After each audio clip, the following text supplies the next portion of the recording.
Hello friends, welcome to our channel. Friends, आज हम देखेंगे प्रॉपर्टी राइट्स के न्यू कंडीशन 2024 के अनुसार सरकार का बड़ा फैसला है।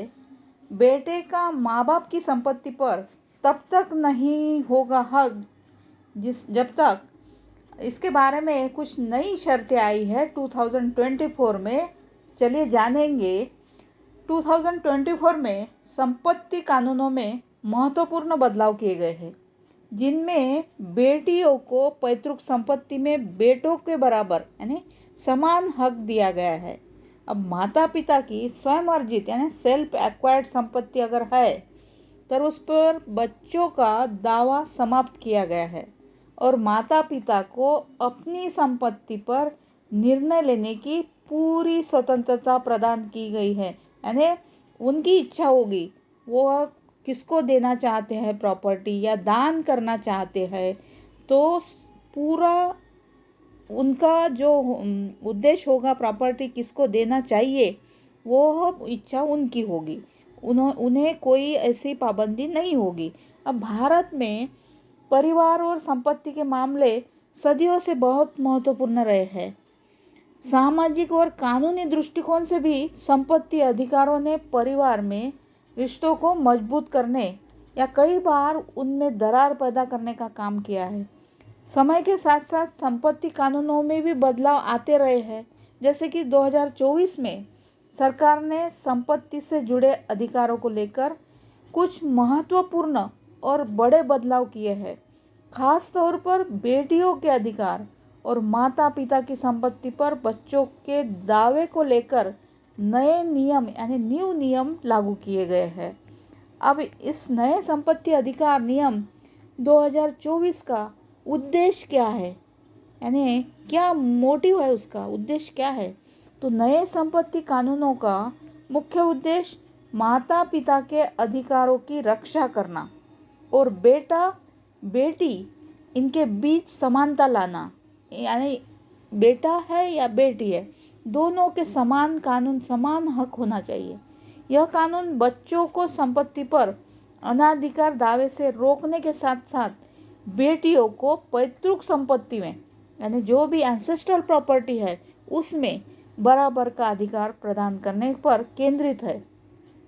अब तक समाज में यह मान्यता थी कि बेटियों को शादी के बाद पैतृक संपत्ति पर हक नहीं मिलता, लेकिन न्यू नियम जो है 2024 के अकॉर्डिंग इन पुरानी मान्यताओं को तोड़ते हैं और बेटियों को बराबरी का अधिकार देते हैं। अब सेकंड पार्ट है स्वयं अर्जित संपत्ति पर माता पिता का पूरा अधिकार। इसमें कुछ चेंजेस किए गए हैं, हम देखेंगे। जैसे कि माता पिता की सेल्फ एक्वायर्ड प्रॉपर्टी है। अब वो प्रॉपर्टी का माता पिता क्या कर सकते हैं। 2024 के नए नियमों के तहत माता पिता की स्वयं अर्जित यानी सेल्फ एक्वायर्ड प्रॉपर्टी पर उनके बच्चों का कोई कानूनी अधिकार नहीं होगा। इसका अर्थ यह है कि माता पिता अपनी कमाई से अर्जित संपत्ति को यानी उन्होंने खुद ने कमाई प्रॉपर्टी है वो तो अपनी मर्जी से किसी को भी दे सकते हैं, चाहे वो उनका बच्चा हो या नहीं हो। बच्चों का इस संपत्ति पर कोई स्वाभाविक दावा नहीं होगा, कोई बच्चा उस पर क्लेम नहीं कर सकता। अब माता पिता अपनी संपत्ति को किसी अन्य व्यक्ति, संस्था या संगठन को दान कर सकते हैं। यदि माता पिता बिना वसीयत किए मृत्यु को प्राप्त होते हैं तभी उनके बच्चों को संपत्ति का अधिकार मिलेगा। अब यह नियम माता पिता को यह स्वतंत्रता देता है कि वे अपनी संपत्ति का उपयोग अपने तरीके से करें, यानी अपने इच्छा से करें और किसी भी दबाव या सामाजिक अपेक्षाओं से मुक्त होकर अपनी संपत्ति का फैसला खुद कर सके। यह था माता पिता के सेल्फ एक्वायर्ड प्रॉपर्टी के बारे में। अब नेक्स्ट है बेटियों को संपत्ति में बराबर का अधिकार। अब इसमें 2024 में क्या न्यू नियम लाए हैं देखेंगे। जैसे कि पुरानी मान्यता यह थी कि बेटी की शादी के बाद उसका पैतृक संपत्ति पर हक समाप्त हो जाता है, लेकिन न्यू कानून में इसे बदल दिया गया है। अब शादी के बाद भी बेटी को अपने पिता की संपत्ति में हिस्सा मिलेगा। 2024 के नए कानूनों में सबसे बड़ा बदलाव यह है कि अब बेटियों को पैतृक संपत्ति में बेटों के बराबर अधिकार मिलेगा। अब पहले बेटियों को पैतृक संपत्ति में अधिकार सीमित था, यानी लिमिटेड था, खास करके उनके विवाह के बाद। लेकिन अब शादी के बाद भी बेटियों को हक समान रहेगा। जैसे कि बेटियों को पैतृक संपत्ति में बराबर का अधिकार दिया गया है।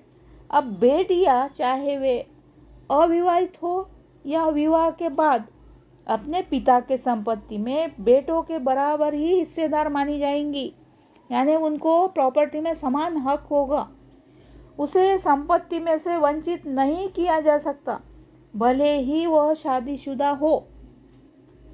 अब पहले बेटियों का विवाह हो जाने के बाद उनका पैतृक संपत्ति पर अधिकार समाप्त हो जाता था, लेकिन नए नियमों के तहत ऐसा नहीं होगा। बेटी अपने पिता की संपत्ति में से हिस्सा मांग सकती है, भले ही उसका भाई इसका विरोध करे।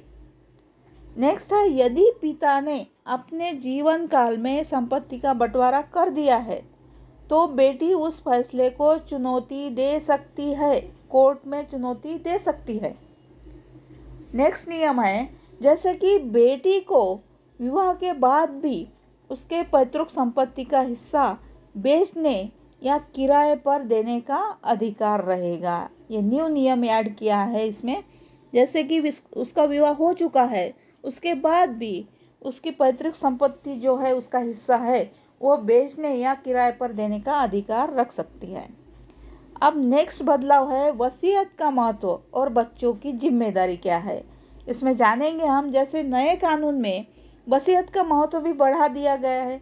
अगर माता पिता ने अपनी संपत्ति की वसीयत तैयार की है, यानी अपनी संपत्ति लिख ली है, वसीयत लिख ली है, तो वसीयत को सर्वोपरि माना जाएगा। यदि माता पिता ने अपनी संपत्ति के लिए वसीयत बनाई है तो वसीयत के खिलाफ बच्चों का कोई कानूनी दावा नहीं होगा। वसीयत में जो भी निर्णय माता पिता ने किए होंगे उसे मानना अनिवार्य होगा। वसीयत के बिना ही उत्तराधिकार का कानून लागू होगा।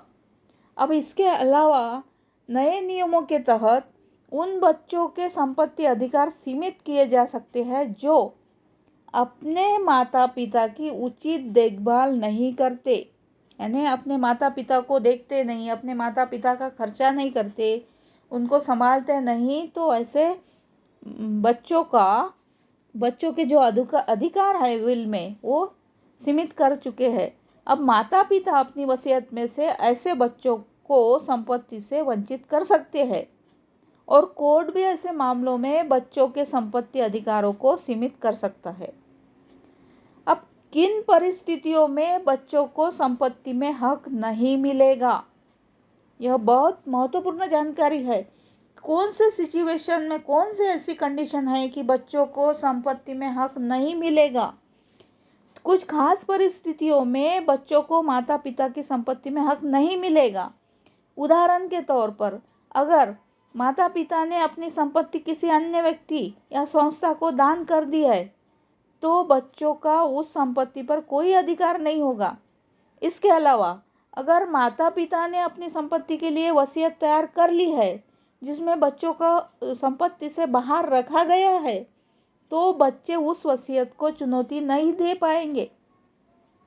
कुछ धार्मिक कानूनों के अनुसार धर्म परिवर्तन करने वाले बच्चों को भी पैतृक संपत्ति में हक नहीं मिलेगा। इसके साथ ही अगर कोई बच्चा अपने माता पिता की हत्या में शामिल पाया जाता है तो उसे भी संपत्ति से वंचित किया जा सकता है। इन सब कंडीशन में बच्चों को संपत्ति से वंचित किया जा सकता है। अब संपत्ति विवादों से बचने के कुछ उपाय हैं, वह जानेंगे हम। जैसे कि संपत्ति विवादों से बचने के लिए कुछ महत्वपूर्ण कदम उठाए जा सकते हैं। अब माता पिता को अपनी संपत्ति का स्पष्ट बंटवारा करना चाहिए और सभी बच्चों को बराबर का हिस्सा देने की कोशिश करनी चाहिए।